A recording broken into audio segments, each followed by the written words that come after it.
Okay, good morning, good afternoon, and good evening, wherever in the world you might be joining us from today. My name is Elena Stavrevska. I'm a feminist and peace studies scholar of and from the Balkans, and I currently work at the London School of Economics and Political Science. I'm joining you today from London, and I have the pleasure and privilege of being the moderator of today's event. The event, very optimistically titled Feminist Responses to the Pandemic in the Western Balkans and Visions for a Post-COVID-19 Region, is the third and penultimate for now in a series of webinars organized by the British Council as part of their Women in Science Resilience platform. I think I have started every single one of these webinars with Nela Kabir's, and not only hers, but other feminist scholars' observation that the pandemic has had primarily a revelatory character. Sorry, we just hear the interpreter and you at the same time, and it's very problematic. Interpreter? Or your voice, I hear it twice, something strange is happening. Do the others hear me okay? Do you hear me double as well? Yes? I hear you fine, Elena. Yes, you're okay, Elena. Could it be that, Xheni, maybe try with headphones? Sanja and Nela, are you hearing me double or? I think it's there is a delay when you start talking. It's like somebody's letting a recording of you go on top of you speaking, so we hear double. Okay. Even do you think that like maybe is everyone muted? Now seems good. Okay, maybe someone was not muted. Everyone was muted, Elena, and for me it was okay.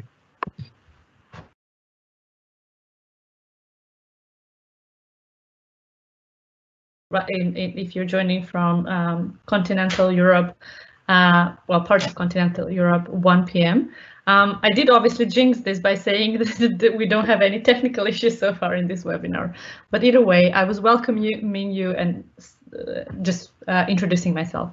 In introducing today's webinar, I was saying that I think I have started probably each one of the webinars so far with one of the main issues that feminist scholars and activists from around the world have highlighted is that the COVID crisis has a primarily revelatory character, and if anything, it highlights and deepens already existing inequalities.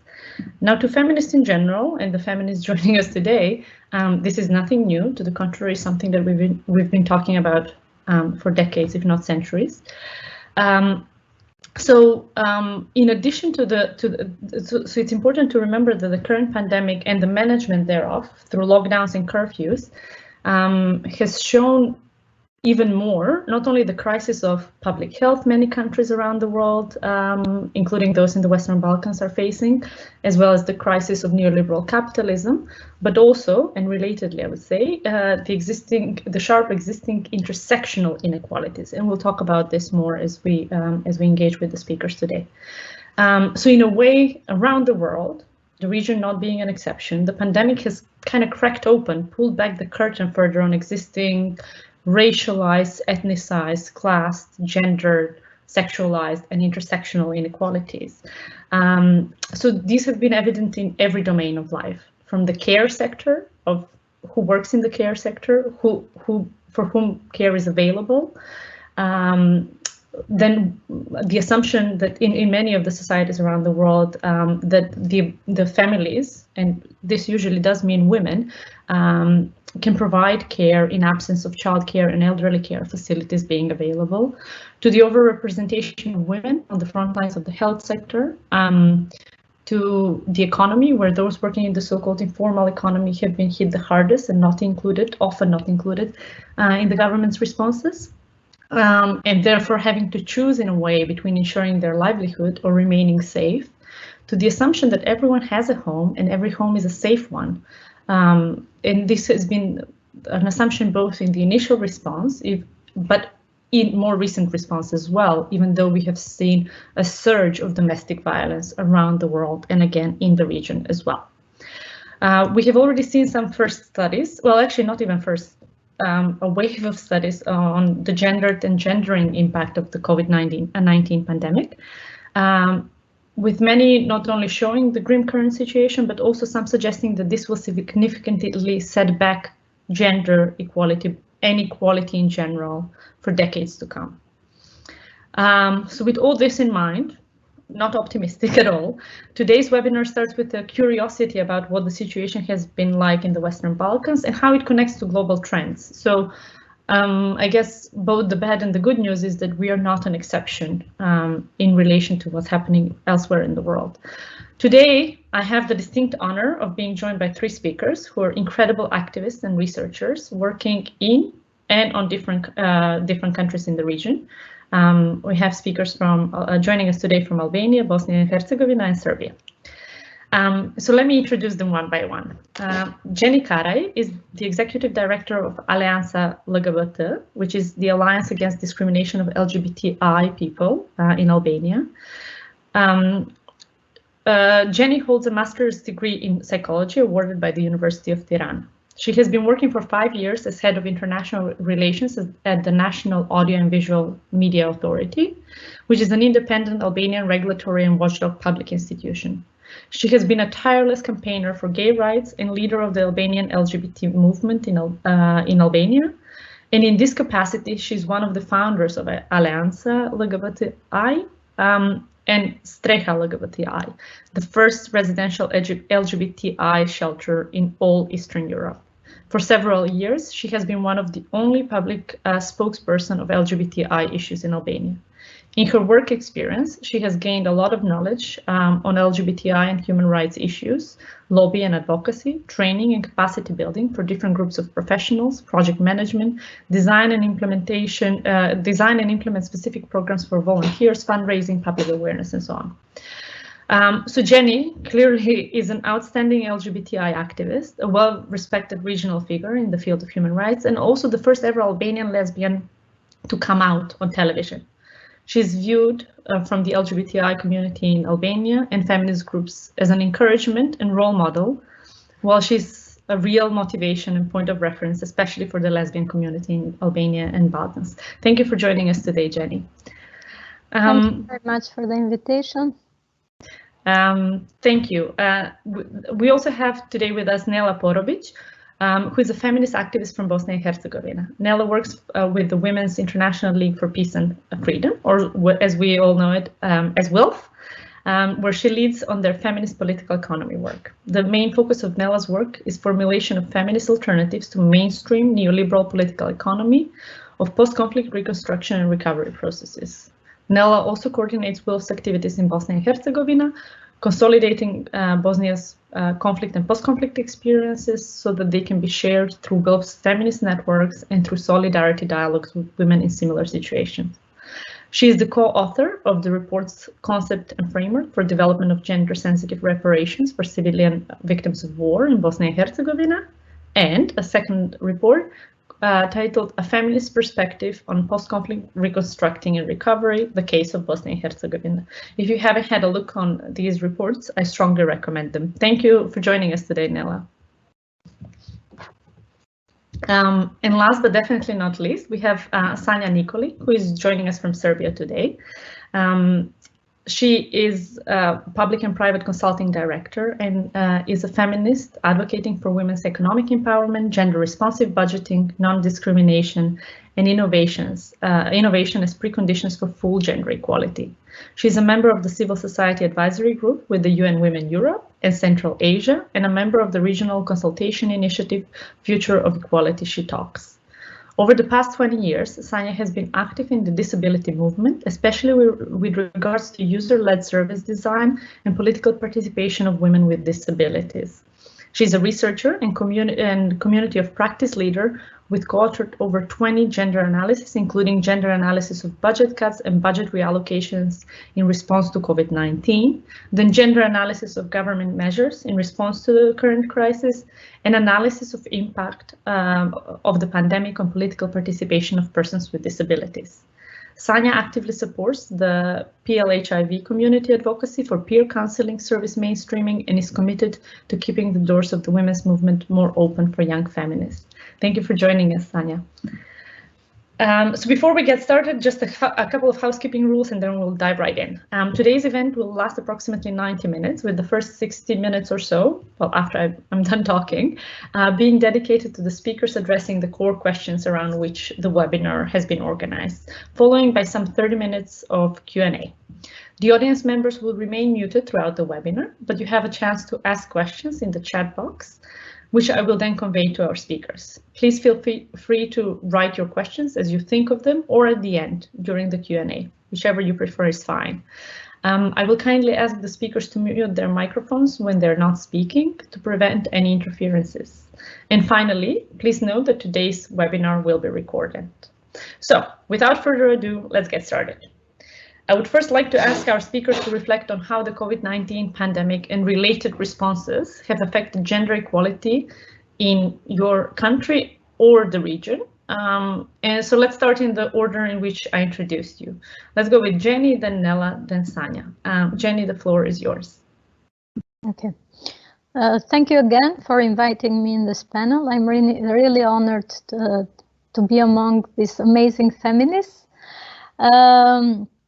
Actually, I'm going to start a little by giving an overview of the situation of lesbian, transgender, and bisexual women, as the organization I work with has also done a study, and I have more data on this issue, and then I'll give a broader perspective of the situation of other groups also. In September 2020, we did a study to see how the situation of LGBTI people and especially transgender, lesbian and bisexual women was during the months of COVID. And it resulted that 1 in 4 LGBT women had problems to fulfill basic needs such as food, medication, and access to health and housing. We saw from the beginning of the pandemic, at least the first 2 months, when Albania was closed totally, like we had people could not move from home just for 1 hour and they need to get permission, that the most vulnerable groups, especially transgender sex workers, really lost all their incomes. They couldn't do sex work anymore, and they ended up without having food for days, like when they contacted us. And found in this kind of reality where also the institutions were found in a situation where they didn't knew how to react to these needs, and at least in countries like Albania, it's not that social services are the best, even in normal conditions. The only points of reference for the community were LGBTI organizations. So what we decided to do from the beginning was how to cover these basic needs and how to do the role of the state, of the institutions. So what we immediately did was start and give food packages, start and give reimbursement money for sheltering, for housing, and free medication for people that could not access medication. A huge problem in that moment was access to health, especially for people living with HIV and women living with HIV that were not living in the capital, in Tirana, because the only clinic we have for HIV is located in the capital. So all the other people that needed to access these services had for 2 months to cut their medication. That is very problematic. And also we had a lot of issues with women that were in methadone therapy that also kind of stopped during this these 2 months. And for trans women that needed hormone therapy, that also was a service that was not provided. So these were some of the hugest problematics. And then unemployment started to be a huge problem because mostly LGBT women faced difficulties in finding a job even before the pandemic. So after the pandemic, the situation became even worse. According to the questionnaire we did, 50% of the LGBTI community and LGBT women lost their job due to the pandemic.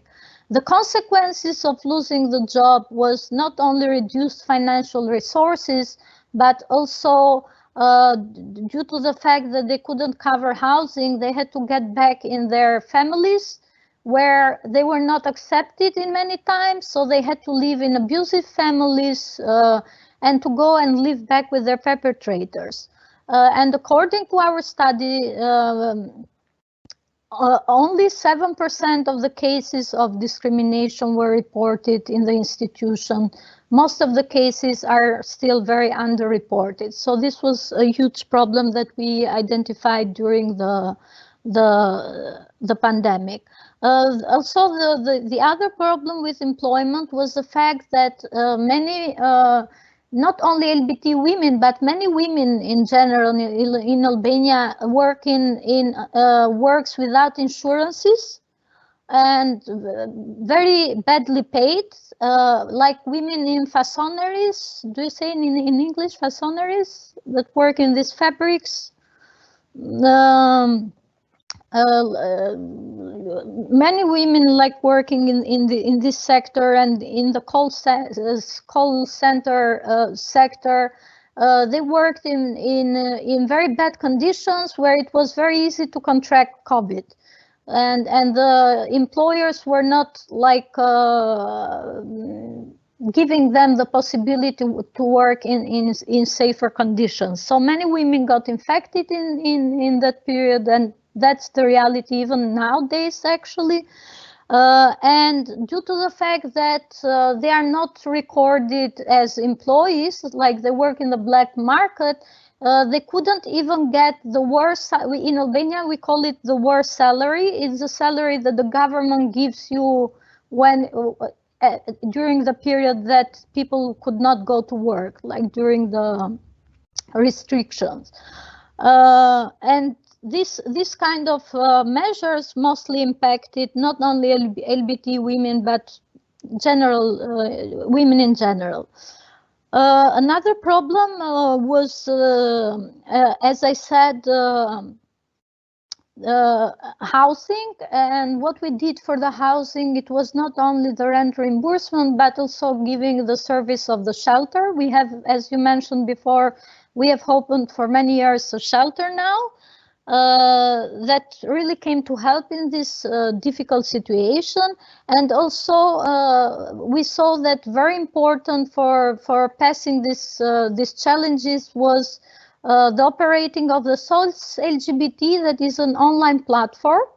And according to our study, it resulted that 20% of LGBT women during this month suffered from anxiety, from depression. More than 76% suffered from the sense of insecurity about the future, about their financial income, and what was gonna access to education, like what was gonna happen in the future. So we saw that the online support was as a good way to outreach not only women living in the capital that have much more access, but also women living in rural areas and in situations with the family where they couldn't speak to phone. For example, one of the biggest problem of women that had to go back and live with their families were that they couldn't even talk with their friends on the phone. They couldn't even talk with their girlfriends on the phone. And, you know, at least for communities like ours, like LGBT women, friends are a second family, you know, or friends are the main family sometimes. and having contact with the friends in these difficult times was really very important. Also, Xheni, could we come back? Could we come back to you so that sure. Sure. Thank you. I mean, this is it's very sobering, and it's also important that you actually have the data on this. You know, whenever we advocate for things, we're always told, oh, you don't have data to back that up, but you actually have the data to continue lobbying for certain services. I'm not sure how much that would ultimately help, given that we're always all these issues are always put on the back burner. They always exist in this, like what Cynthia Enloe calls the patriarchal time zone. Later, it's always later. This is not a priority now. So thank you for highlighting this for us, and hopefully this data proves valuable, not just for the community in Albania, but across the region as well. Okay, Nela, we're ready to hear your initial remarks.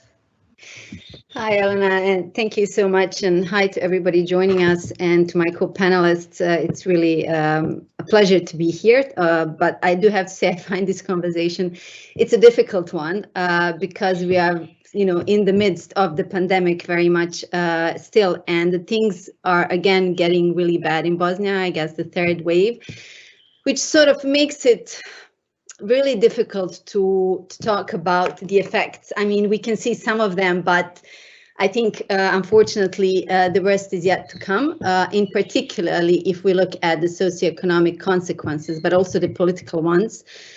I think, unfortunately, you know, the governments in the region, also something they share with too many others, don't really put gender equality, as you were saying in the introduction, high on the agenda in the times of crisis, or maybe, you know, just in general. So, you know, historically, we know that it gets worse when it comes to gender equality, right?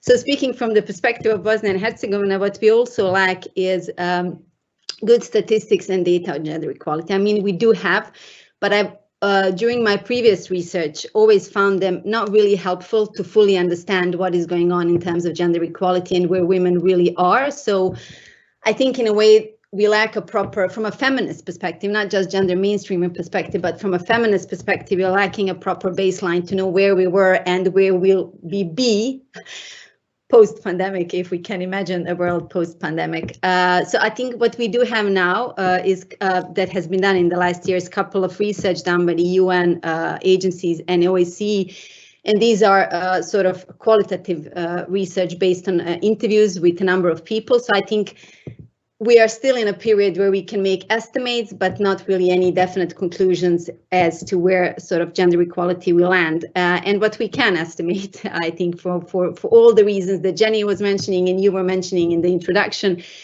is that gender equalities will get worse. And I think from, I want to speak a little bit from the Bosnian perspective, we know that they will get worse because the outbreak did not happen in a void. It came sort of riding on 25 years of neoliberal policies as part of post-conflict reconstruction approaches, and as part of the EU integration process and subsequent destruction of equalities in general. So, you know, to expect in a situation where the inequality gap is widening, to expect the gender equality will be improving in a meaningful way, other than in a formulaic sense, I think it's just simply not realistic.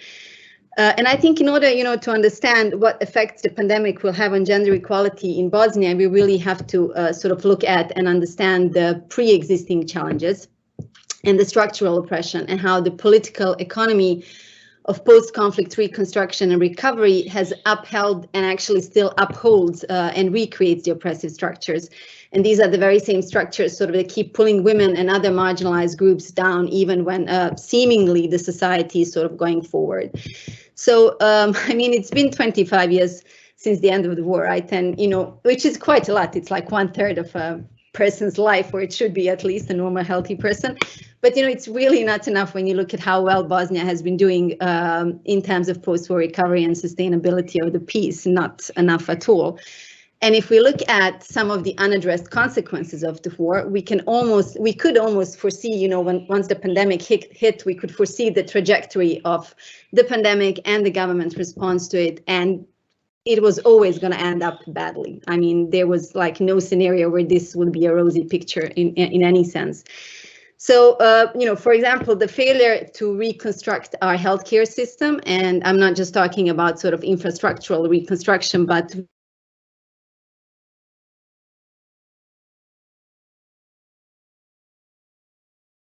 after the war, what it ultimately led to what you were saying in the beginning, women filling the gap left by the state in terms of provision of care.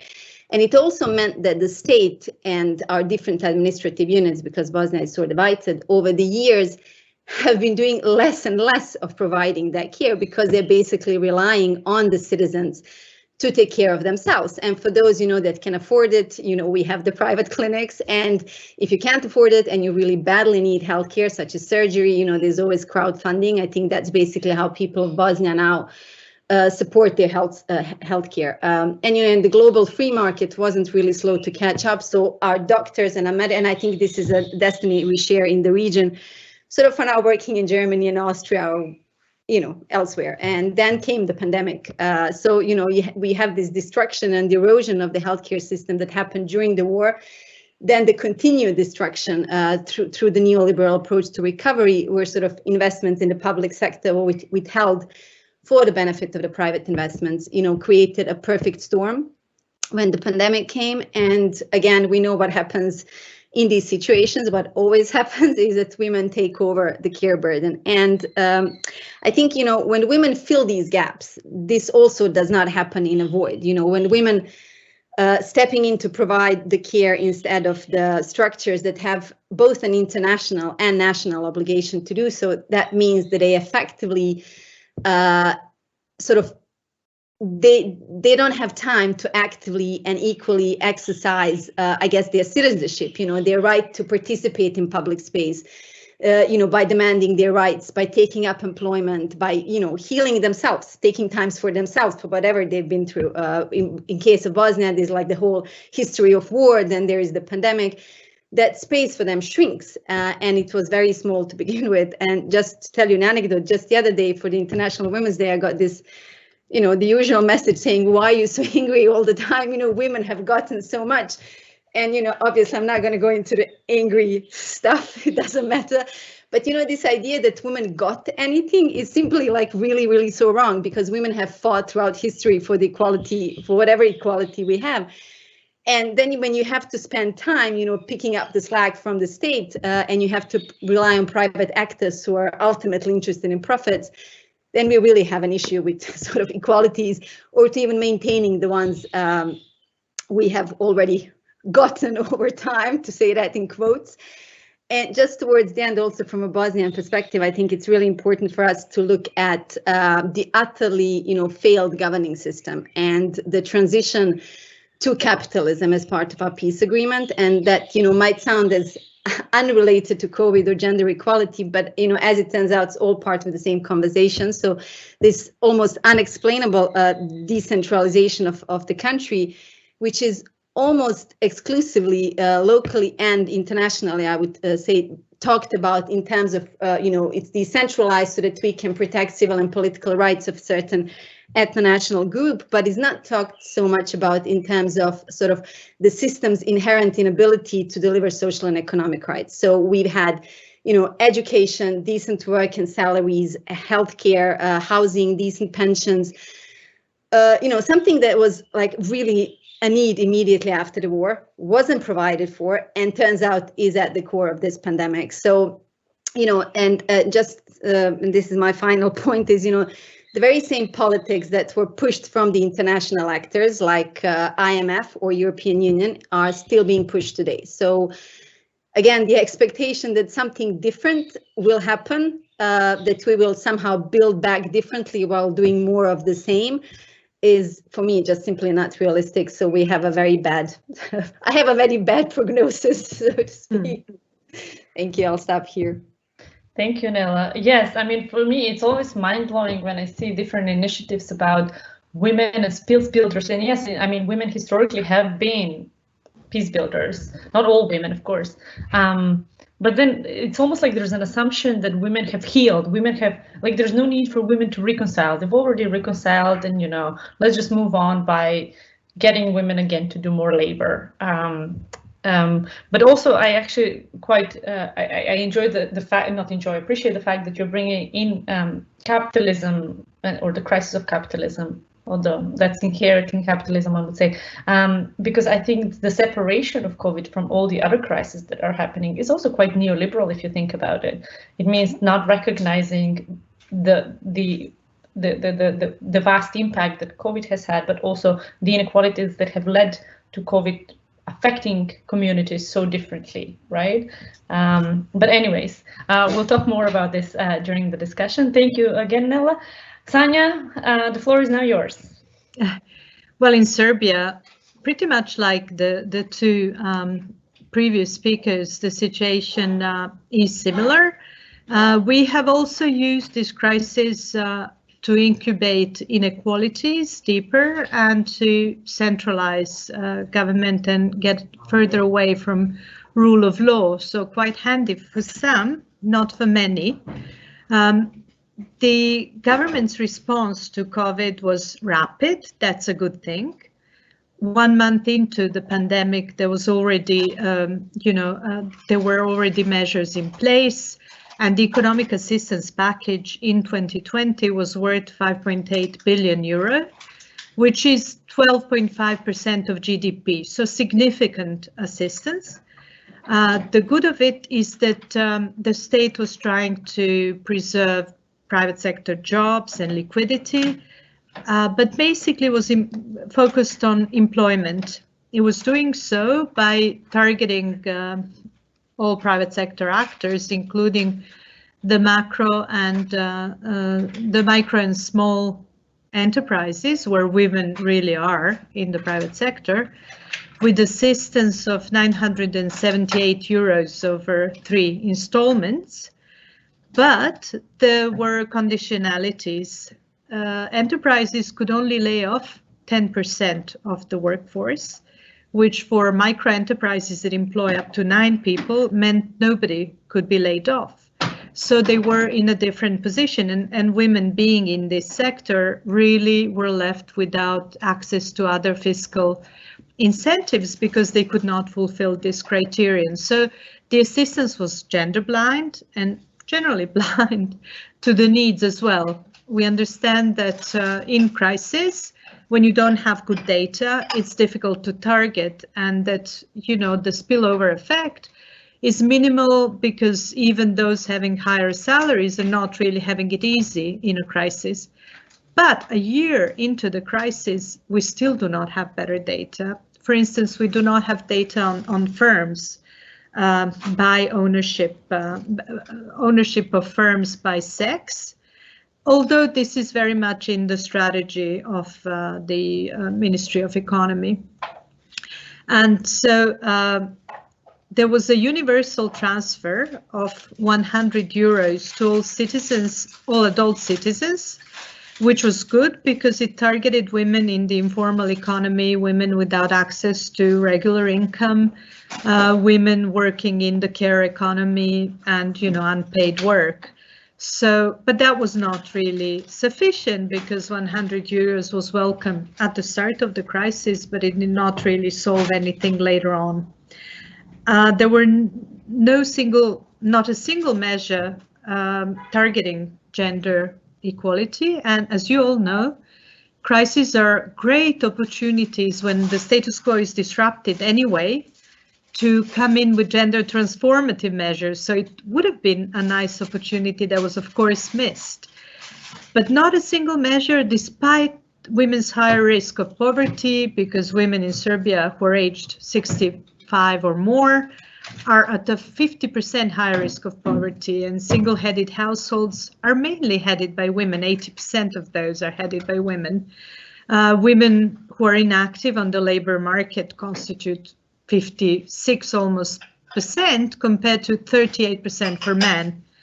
And Roma women are also much higher in the unemployment rate in Serbia, and women with disabilities who constitute 58% of the total of 8% of the population of persons with disabilities in Serbia. So they are overly represented in informal employment. There were no measures to target persons in informal employment. On the contrary, government has decided to work now on countering grey economy with measures that will make part-time employment easier to register, but not easier to pay for by those working in those sectors. So poverty is on the rise, violence is on the rise, reported violence is on the decline, and you know, the only allies really are women's groups and civil society organizations who have come forward with some great ideas, but I can talk about that later. But you know, this is the landscape of Serbia during the COVID crisis. So chaotic, a lot of money, a lot of it borrowed, but really not targeted, and no attempt whatsoever to target women and gender equality or other marginal groups. Thank you very much, Sanja. I mean, thank you especially for pointing out the fact that in all across the region, I think in Kosovo is somewhere around 70%, in Macedonia is 60-something%, the percentage of women who are economically inactive or who are considered economically inactive, which is not to say that they're not economically active. They probably work from dawn until dusk in taking care of the family or working in a family business or being informally employed, basically performing all sorts of unpaid labor. So I think that's a very important point to raise. And also the fact that certain groups of women, like Roma women, women with disabilities, probably LGBTI people as well, are overrepresented in those categories as well. Okay, thank you all for painting the picture, not very brightly, but that is the situation. So thank you for the realistic representation of what's happening on the ground. But my second question is a rather hopeful one. And it is whether there are any openings that the crisis, and I speak in singular crisis, but I do mean plural crisis, the crisis that comes on top of crisis, has created for feminist responses, movements, and mobilization, and what might they be? I mean, I think each of you already touched on the role that civil society and activist groups have played in responding to the pandemic. What are some of these examples that we can think of and discuss further? Now I'll start with Nela and then go to Sanja and then to Xheni, so that each of you starts the question first. Nela, go ahead. Yes. Okay. Thank you. Well, I guess I can start where I finished. My last is this idea and this catchy phrase of, because I think it's interesting to look at the openings from this perspective of this catchy phrase that we've been hearing globally is building back better. I find it really interesting. And I think actually we should be asking ourselves, you know, should we really be building back better or should we be building back differently? And I think differently, actually quite a lot differently, exactly the opposite of what we've been doing thus far. And, you know, and I'll speak sort of from a Bosnian perspective, but I think also many of the things are shared not only regionally, but I think it sort of reflects globally as well. In Bosnia, obviously, we need super radical changes. We need a complete transformation of social values and systems, and we will find it very hard, and we will find any openings really hard or anything, the ability to achieve anything really hard with the existing ethno-national elites who actually profited both financially but also politically during the pandemic. And again, we will to come back to these neoliberal foundations I was talking about, if we don't get rid of these, we will, you know, it will be very difficult to change.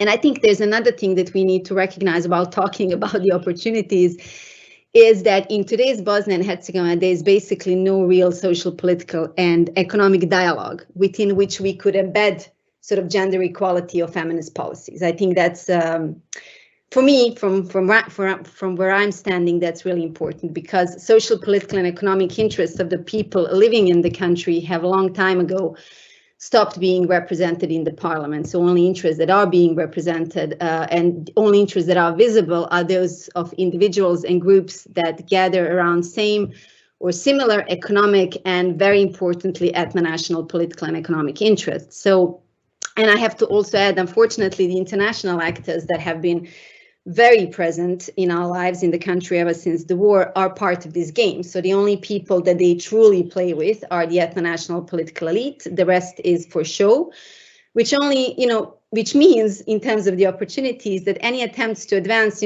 feminist ideas or policies, COVID or no COVID, through institutions ends up hitting many walls, locals and international. So, problems in Bosnia have a long time ago stopped being problems only about Bosnia. So the opportunities at this point, I think, are really to be found in the ability of the feminists to take our political activism outside of the institutions and outside of the framework of donor-driven projects. I think that has been really represented throughout these 25 years. The gender equality has basically been one big or several smaller projects, but not a structural sort of transformative movement. And I think also our ability, our opportunity also is sort of dependent on the successes or failures of global and collective feminist efforts to push for concepts and feminist policies in regional, so because the region is very much connected, but also global institutions that sort of uphold the oppressive structures in the country. And I'm here in particularly thinking about the European Union and the international financial institutions that really have a big say in our political, social, and economic policies. So I don't really know if, what I'm saying, if I'm talking about the openings, because that sounds very optimistic to my brain, but I think there are old and new concepts, feminist concepts and approaches that could make a huge difference if they would be taken up. And I would like to mention a couple of them. The list is definitely not the final one or exclusive. It's just a couple of them that to me seem very important as we move forward and both relevant, both locally and globally, right?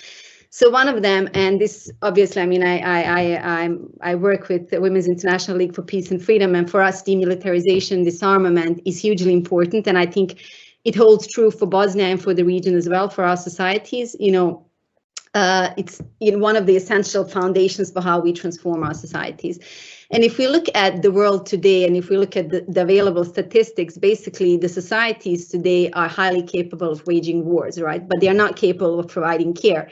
So collectively, governments around the world invest or spend or waste, whichever you choose, $1.8 trillion a year in militarization and securitization instead of investing in social infrastructure, environmental protection, redistributive mechanisms, housing, human rights in general. And so even in Bosnia, who really has an army that really serves only one purpose, which is to provide soldiers for NATO sort of imperialist missions elsewhere, is among top 3 spending ministries in the country. So it's completely wasted money. And not even to talk about money spent on the militarization of the police. And if we look at the most effective response of our government has been to send heavily militarized police to the streets to fight COVID, not to provide more doctors or whatever, or protective gear, but militarized police.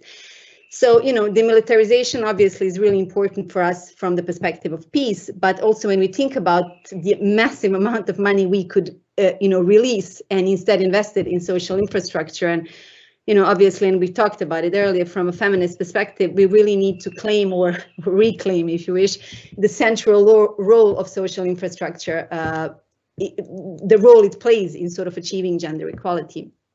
And also, certainly, what we need to sort of be doing is completely transforming capitalist economic system.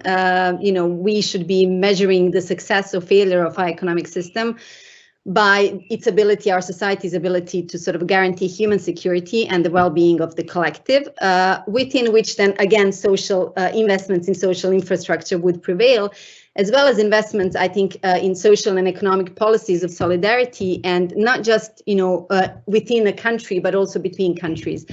Just, the vaccines are a perfect example why we should have such a mechanism. And I think, feminist political economy which brings sort of a whole new level of understanding of the economy, because it connects the different levels we spoke about, formal and informal, private and public, etc. is really well placed to sort of to help us create a whole new political economy.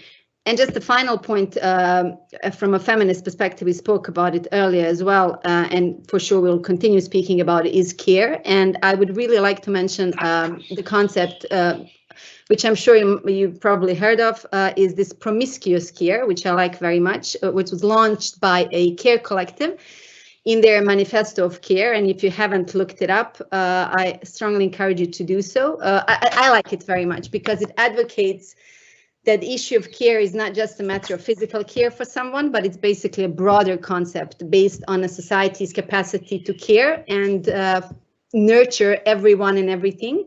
And it's based on this idea of mutual dependence. So that goes beyond the nuclear family where the care is dependent on the woman, you know, and the only people we care about are our people, you know, or our close immediate family or our nation or whatever it might be, you know. And I find this idea of universal care super interesting from the perspective of the current and parallel crisis going on in our region, which is the crisis of dehumanization of the people on the move, of the migrants, because this idea of universal care really helps sort of delete these boundaries, us and them, and who is us and who are there, and sort of really centers the care around interdependence of people.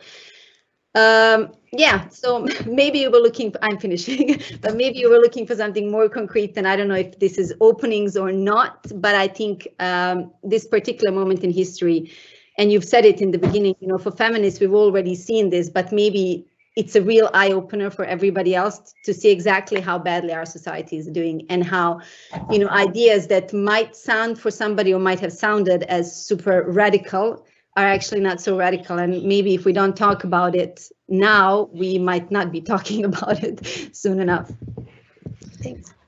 Thank you, Nela. Yes, I mean, my question precisely came from the fact that what I think Sanja mentioned earlier, from the fact that every crisis creates a possibility for a transformation or for maintain, well, the status quo is gone. So either building worse, really, or building very differently. So, and I don't mean to, when I ask this question, I don't mean to put even more, you know, ask for even more labor from feminists, because this is what, you know, we've always been doing. But I think highlighting some of these ideas that have existed, and how some of the concepts and theories and approaches that already exist can help us shed light on the already existing dynamics is very helpful. Okay, moving to Sanja, what do you have any positive news for us, Sanja? I do. I bring quite a few, I think, very positive examples, but again, I have to put them in the context so it's not interpreted naively as progress. These are just islands of success, but really, you know, suffocated under a lot of what Nela describes as militarization and sort of taking power away from people and institutions. And in Serbia, in particular, there is an ongoing windows dressing when it comes to feminism and gender equality. We're emptying it of content and putting women, you know, in visible places under a good light. But that's really not support to any of the feminist ideas, quite on the contrary. Having said that, now a new law on gender equality, which is delayed beyond any reasonable extension of deadline, is in the making, and in a parliament that is really one-party parliament. But under different pressures, the word around is that there might be a possibility that unpaid care work is included in the economy. That would be a major breakthrough under such weird circumstances. Let's see if that happens indeed. It's supposed to be in Parliament around May, so let's see if that comes into effect. Feminists, of course, have come up with many answers. Groups working on prevention and protection of victims of violence have been very active, like elsewhere in the region. But I want to talk specifically about my favorite project, which is Octopus. It is a service that was designed by women's initiative from the Kolubara district in Serbia. They work with rural women, and I was part of that project as well. We were wondering, how to help rural women who were suddenly, during the state of emergency, they were left without transportation. Buses were abolished. They don't own cars. They couldn't go anywhere. They have relatives in other villages surrounded. They take care of children who are going to school online. Oftentimes, they do not have access to computers or tablets. So it's very, very difficult, more care work at home, more hygiene work, increased violence, really difficult situation, no socialization, no going to the market, nothing that would really change the dynamic. So we conducted interviews with women and asked them of different ages, what do you miss most? What, if you could design a service, what would you like to see? And essentially, after the series of interviews and the survey, we came up with a very flexible service that consists of the following elements. One is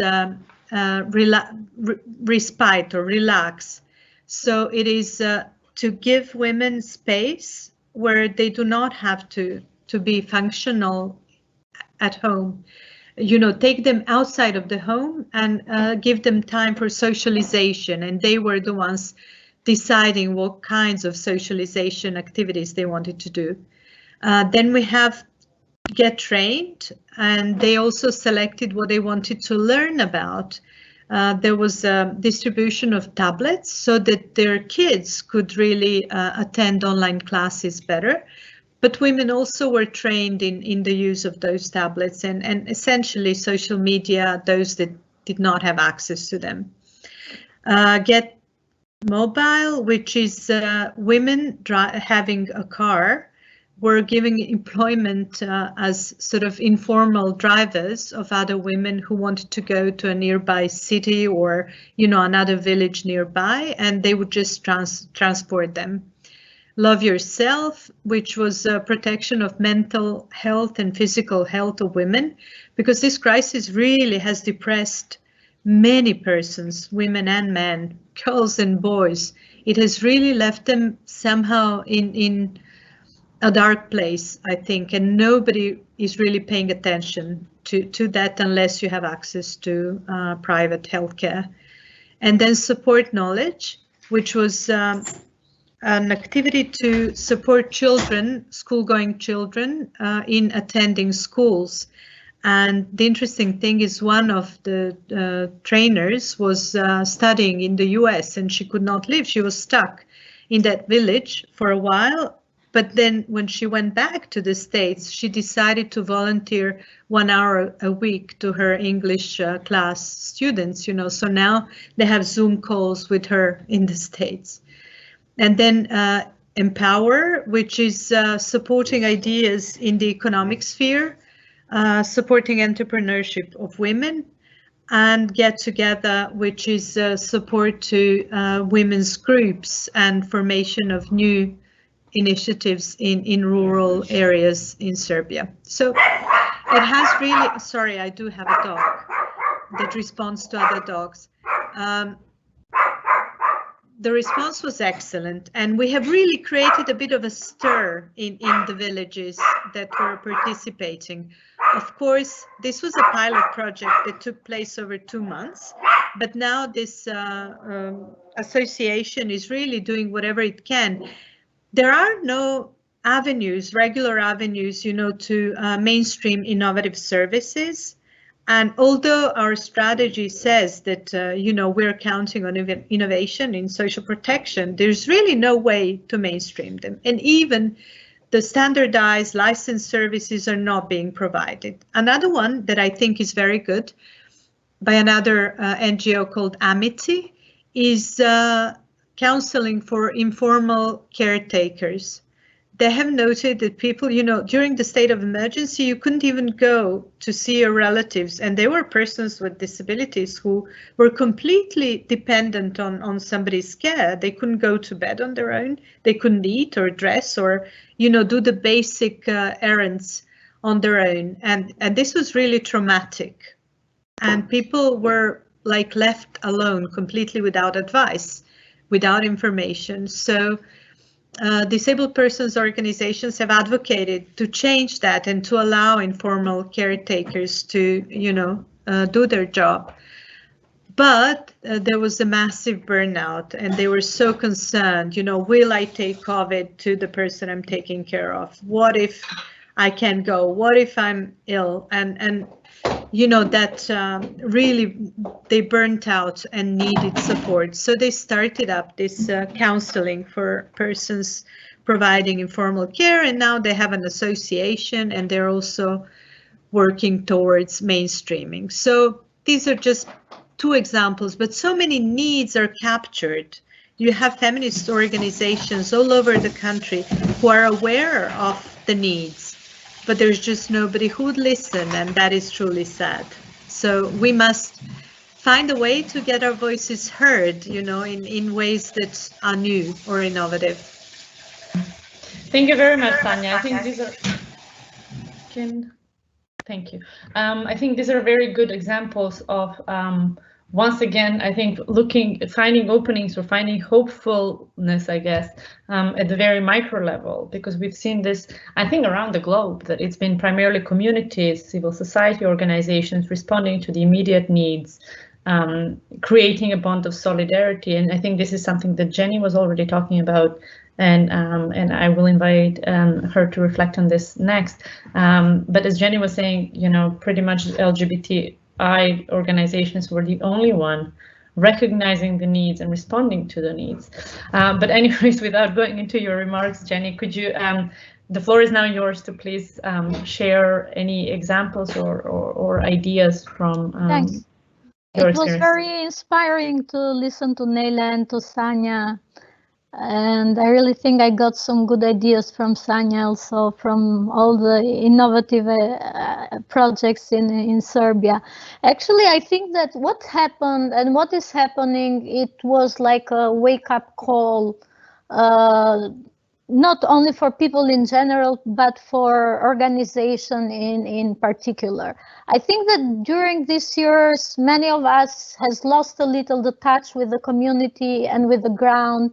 And this situation make us think about how important it is, to be there for your community, and to take care of your community, and to be solidar with each other, like.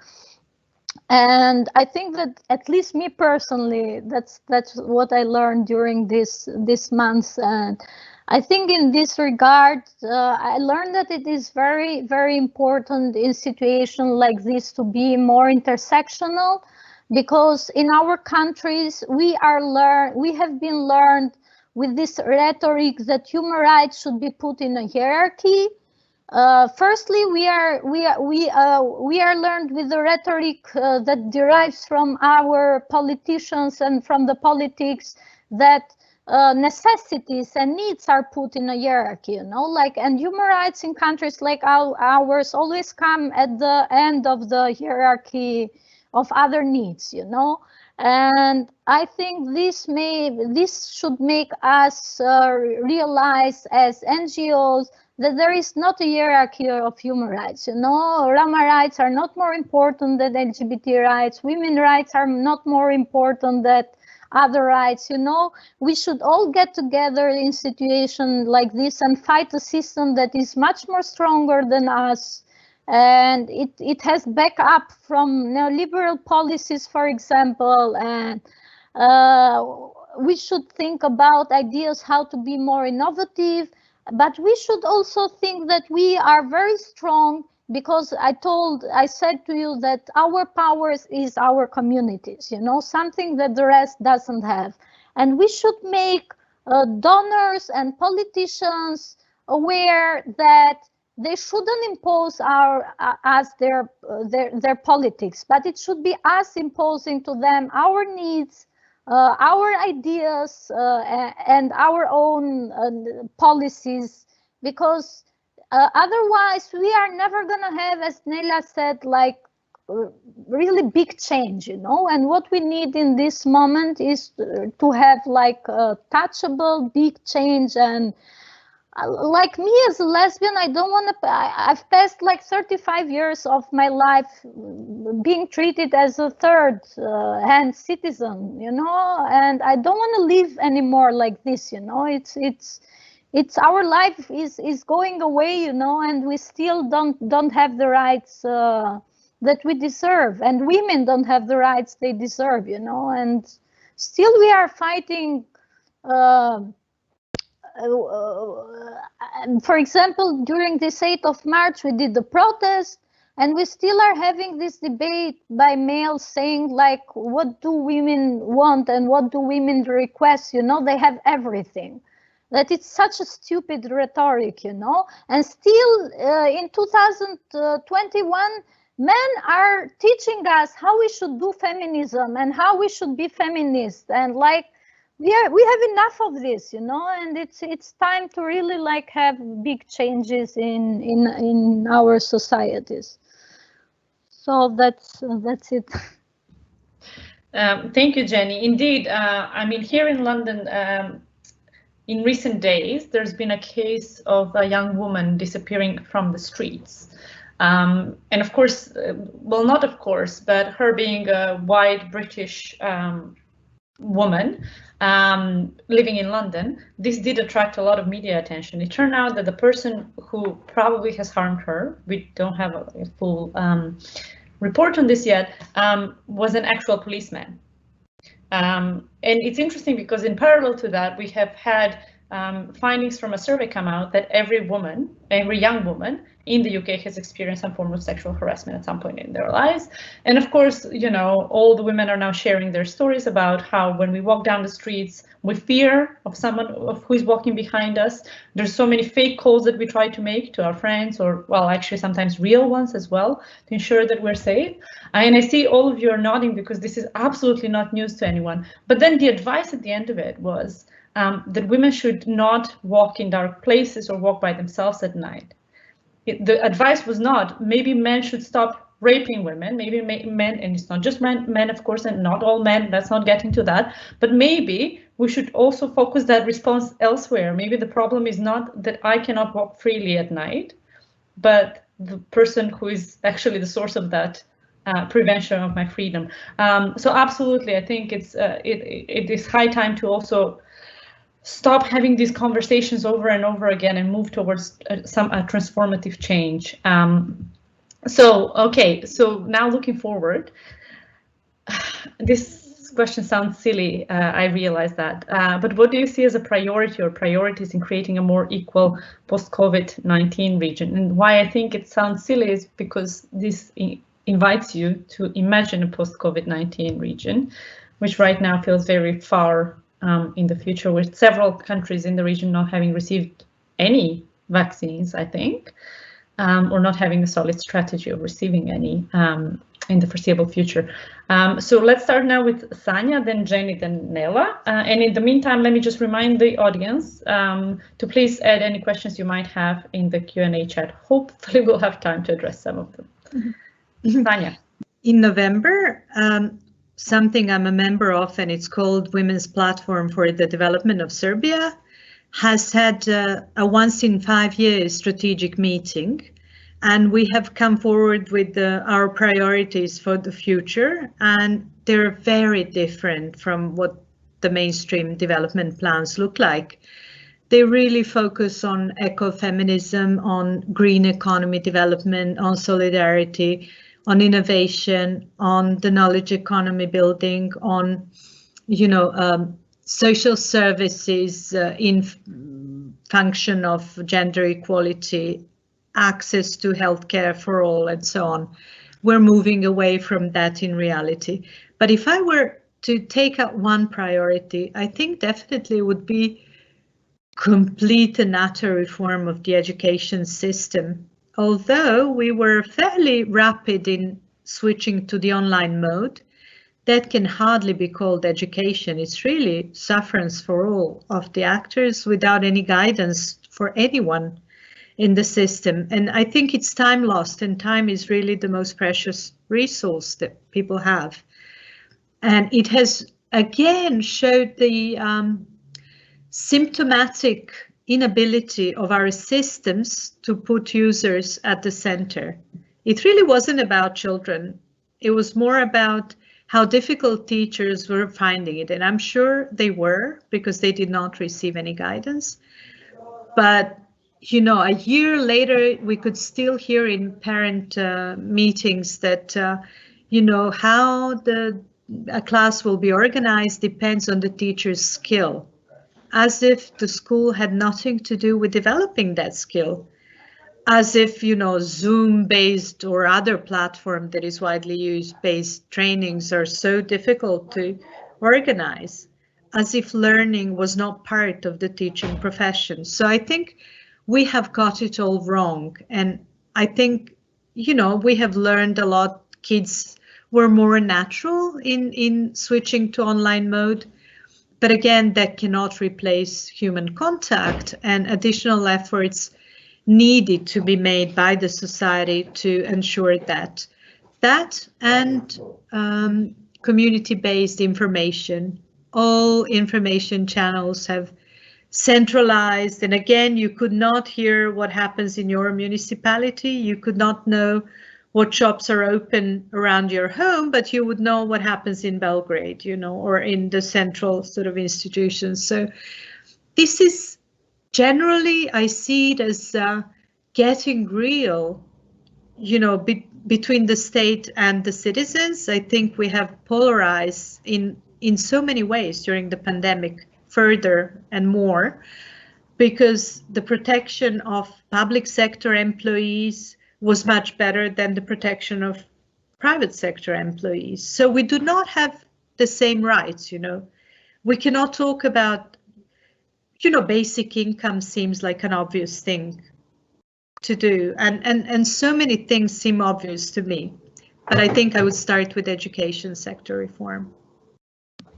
Wonderful. Thank you, Sanja. Xheni, over to you.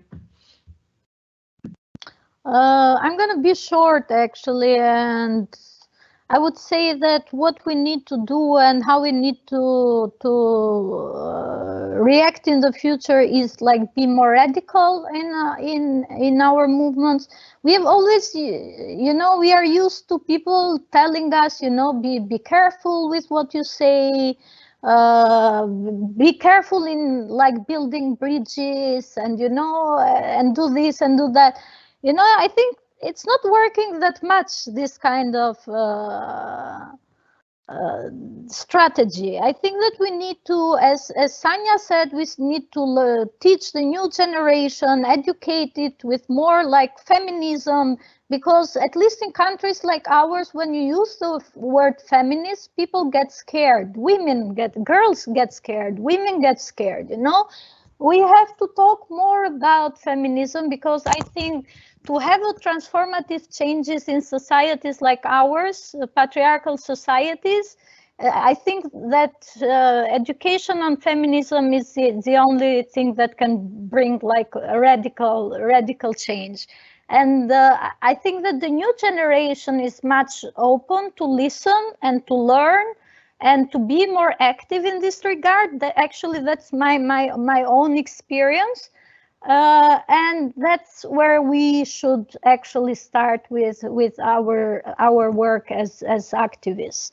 And I think that, yeah, if we are not taken seriously, if we are used to be not taken seriously, like let's think about some radical things. So people and politicians and people start to take us seriously. Thank you, Xheni. I mean, what other people consider radical, like it's very basic, really, isn't it? I think this is also very important. Both of you bring up a very important point, because we've seen, especially after the wars, but even the societies that didn't go through wars, but during the transition, I hate that word transition, during the transformation of our societies, there's been also a repatriarchalization. So even if there were some advancements in terms of gender equality, and I'm not saying that fundamentally changed the patriarchal relations in the society in the pre-capitalist transformation, I think a lot of that is also gone, right? Both as a way of distancing ourselves from the communist past, but also from feminism. Not ourselves, obviously, not us in the call, but the societies in general. So I think, but that was maybe our generation of people. I think now the younger people are talking about intersectional feminism. They're talking about ideas that might seem radical to us, but are, you know, they're upfront. So absolutely, I'm glad that there's a hopeful note there. Nela, over to you for your last remarks. Yes, well, no, it was a very interesting discussion, and I think particularly the last point. I think we've been sort of in the last 25 years or more living sort of what a colleague of mine would call also politics of forgetting, because you're absolutely right, Elena. There have been advancements in gender equality in this region that we have been made to forget, and we live this idea that, you know, since the capitalism enlightened us and brought us from the dark into the light, we have now been sort of rediscovering gender equality, but that's really not the case. We have a long history of women that have really are foremothers, so to speak, that have laid the basis. And I think in us moving forward, it's really important not to drop our historical context as well and to learn from it as we adapt and learn new stuff and sort of more radical ideas. In terms of sort of, you know, post-COVID region priorities, there's so many things I would like to say. I mean, so many things that would be a priority. It's really difficult to say exactly what the priority is, because yes, COVID is a health-related crisis, but like if I look at the way Bosnian authorities have responded, and I'm pretty sure from what I've been able to follow from the region, the other countries are not that far from, has basically replicated all the political, economic, and social problems of this country, you know, right from the corruption to authoritarianism, right down to toxic ethno-national power struggles and ideologies. So, you know, as much as I would love to be in a sort of a privileged position to say healthcare is the #1 priority, we need to fix it, people need to be healthy. You know, I also want to say that we really need to restore the social dialogue, because as I said, we have been deprived of, and Xheni was talking about it, we have been deprived of our voices. We need to reclaim them, and how we do it, well, I guess we'll have to be more fierce than we've been thus far. I want to say, of course, that the priority is, you know, investing in child and elderly care, so it's safe and accessible to all. I mean, I have a 6-year-old who goes to daycare, and I have an 11-year-old who goes to school, and I know really well what it means sort of to do the homeschooling and, you know, doing the Zooms like this and, you know, feeding the children and all at the same time. So we really need that to be accessible. We need schools and universities, absolutely. We need to invest in that. We need to invest, you know, in our, and not just in a sense, because I'm mentioning this not just in terms of sort of online versus not online, but our schools and universities have been more and more adapting to the market needs. And if we look historically at how countries have developed, it has not been because the market needs cheap labor. It's because you've invested in technology, you've invested in knowledge, in your own sort of pupils and in your students, so that they can take the development forward. And I want to see that back. Or more of that. Obviously, you know, the essential workers, we know who, we have really seen who the essential workers are. Many of them are women, decently paid, unionized, protected jobs. I mean, during the crisis, we've seen what ununionized jobs meant for women and men, but also many were women in the service sector that was hit hard, and the biggest clusters were in the textile industry, etc. So I would like to see better labor protection as a priority. Also, of course, there was already mentioned women that find themselves in the informal economy they are forgotten. Actually, the measures that are put in place in relation to informal economy is usually some sort of punishment, as opposed to understanding that most of the people that find themselves in the informal economy, and I'm not talking about a capitalist elite that refuses to pay taxes, I'm talking about people who cannot afford to make themselves part of formal economy. So obviously that's a priority as well. I will stop there, but I think the point I have been trying to make throughout the conversation is, you know, that, you know, it didn't happen in a void. It will, the solutions cannot happen outside of the context either. And I think the point is that we can change the context. It's not set in stone. People invented it. We can reinvent it or make a new context. But I think in order to do that, you really need to bring these different conversations together: gender equality and social justice and demilitarization, care and solidarity, anti-racism. You know, we have to get rid of these colonial legacies that we live with, environmental destruction. All of that needs to be brought together. Otherwise, we'll just, we will not be having a conversation. How does a fairer COVID world looks like? But, whether we are surviving or not, that will be the basis for the conversation. Yeah, I think that's it. Thank you, Nela. No, I mean, that is absolutely in line with Xheni and Sanja were saying as well, that these are, for far too long, these conversations have been siloed, and we see they're siloed now as well. When they speak about COVID, they speak about vaccines, they speak about informing. I mean, I don't know what the case would be in the Balkans really on this, but we see it in the West that obviously people of color are not too keen on or lack trust in the institutions that provide the vaccine for historical reasons. So it's not just about providing more information, but actually tailoring to the historical understanding of communities of what vaccination has meant for them and what that can mean moving forward as well. So yeah, again, I mean, I keep going back to this intersectional understanding, but we really do need an intersectional understanding of what the problems are, therefore what the needs are and what the responses should be. I mean, one size fits all, not that there's been any size fit women, but one size fits all also doesn't work. I think that is the key here. I don't see any questions from the audience right now, so I want to invite, if any of you want to respond to something. I mean, you have sort of been responding already in what you were saying, but if you would like to reflect and respond to some of the points raised by the other speakers, all of you, I mean, you have, and this was basically the idea of bringing you all together. All of you have had different experiences and focus on different areas, but also importantly, I think each of you has highlighted different groups and the struggles of different groups as well societally. So I don't know if you have any, I mean, not responses necessarily, but reflections on the remarks of the others or addition to what's been said.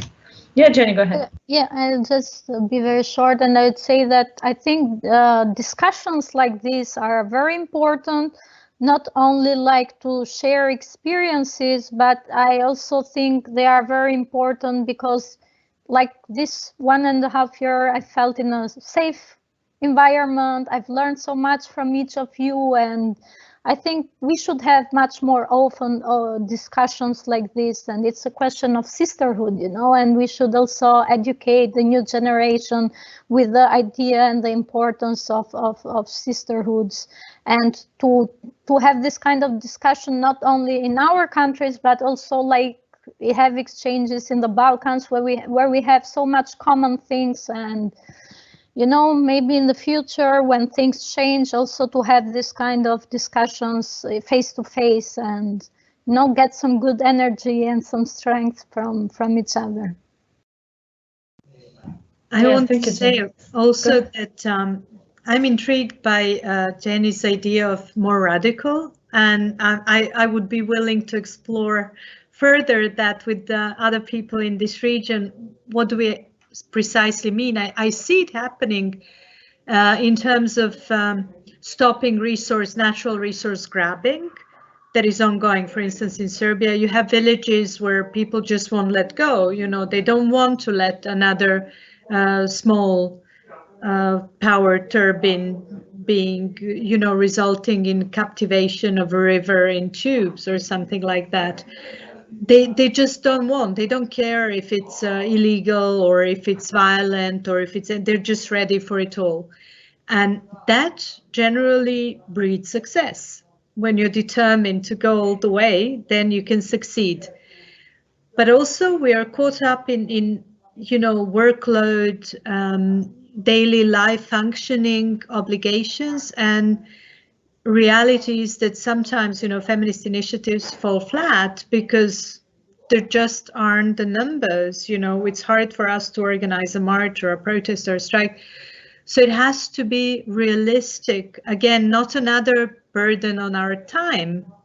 It has to be well thought through, and somehow life goes on and we agree on so many things in this region, but then fail to act on it. So I just wanted to flag that, exploring the radical solutions for the Balkans is interesting to me.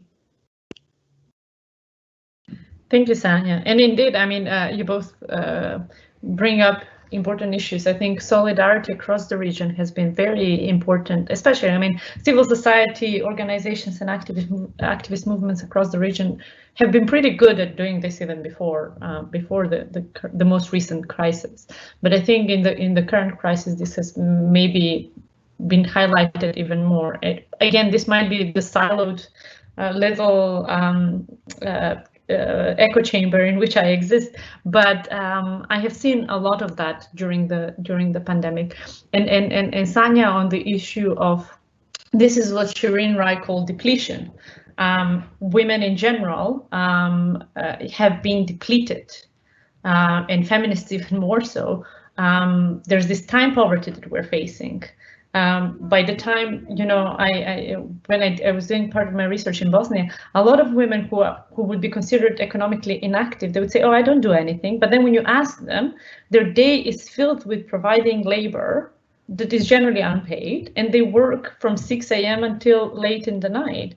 But they would say, I don't do, well, I'm translating literally, but I'm not doing anything, as in like, I don't work, right? So exactly, when do we have time to also fix the society if we're always busy with care? So I think here, what Nela was citing from, I've taken so many notes, so it's very hard to find where this was, promiscuous care, and this idea of societal and universal care is very important. We have a question from Katarina. As we are talking about regional context, how do we see a cooperation of feminist organizations in the region? What are the options for the improvement? Can it result in some concrete results, or is it seen only from the aspect of sisterhood and solidarity? Thank you, Katarina. Does anyone want to take that on? It's a big question.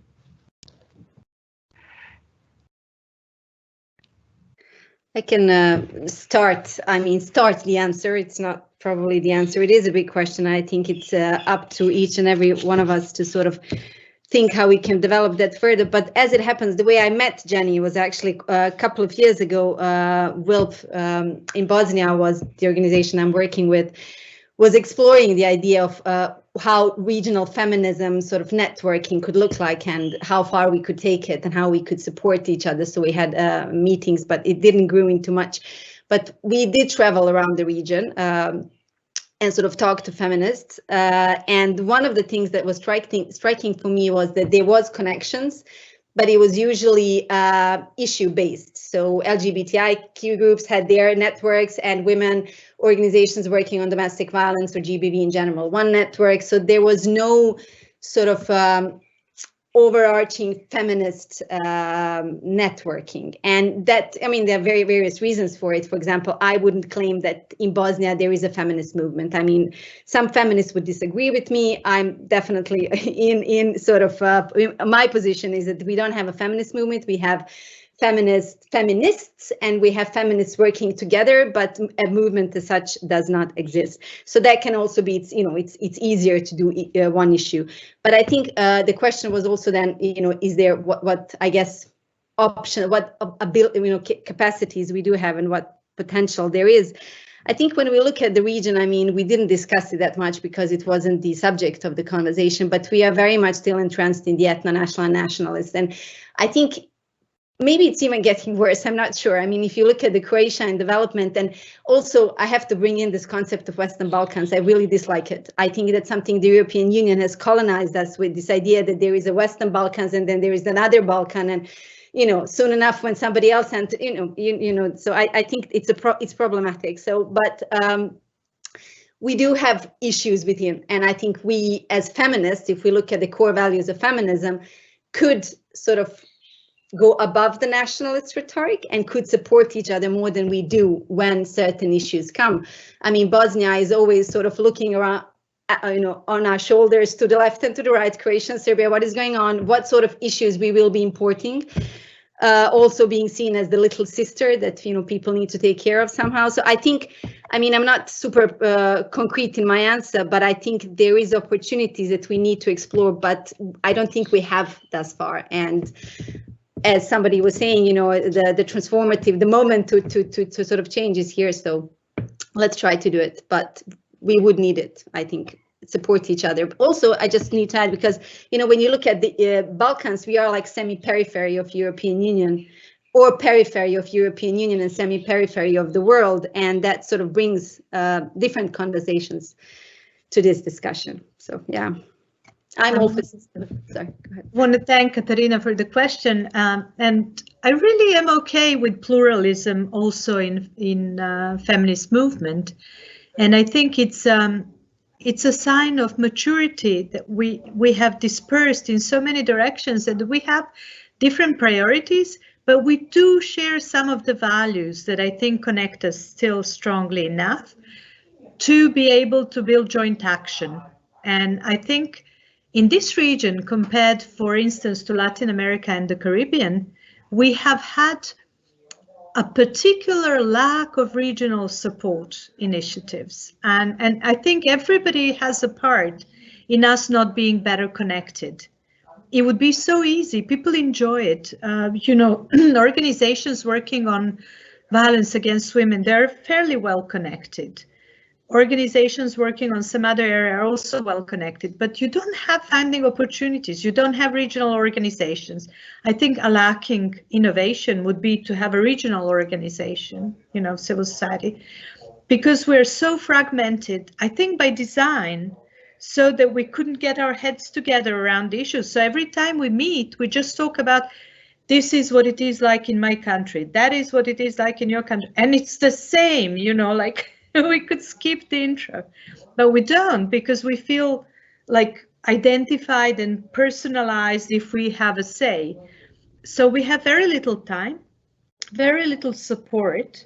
We should demand support for regional initiatives, because it doesn't make sense. It erodes women's time, and we don't have enough time to do everything like 7 times. Now, you know, the heated debate.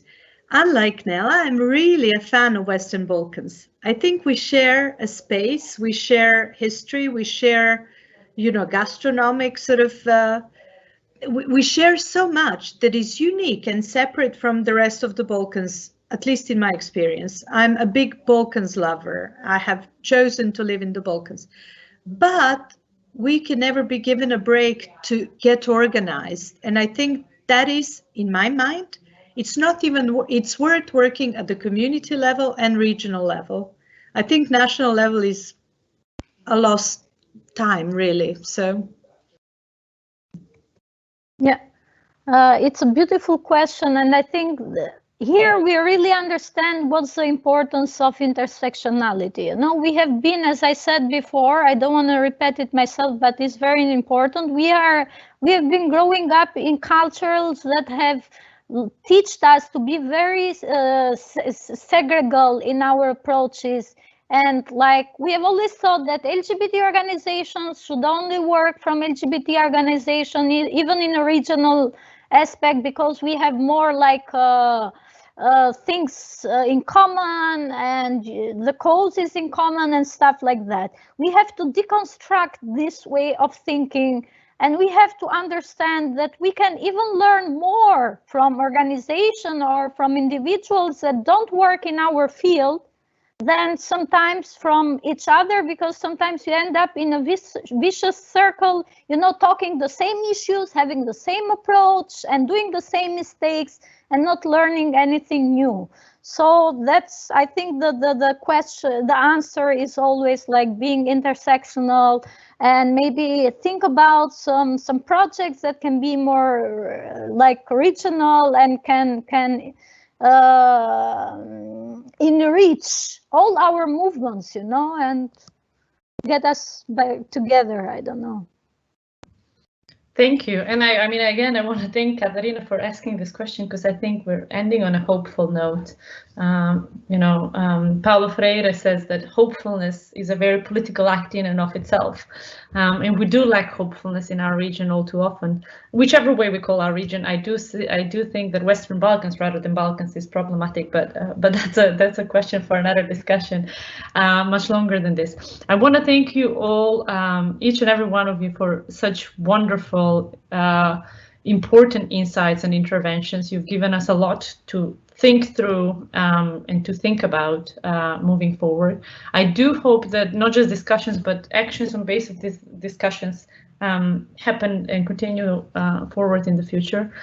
So thank you to the audience who has joined us today. Thank you to the British Council that's provided us with the platform to have this conversation. But most of all, thank you, Nela, Sanja, and Xheni, for being just always brilliant and inspirational, and for joining us today.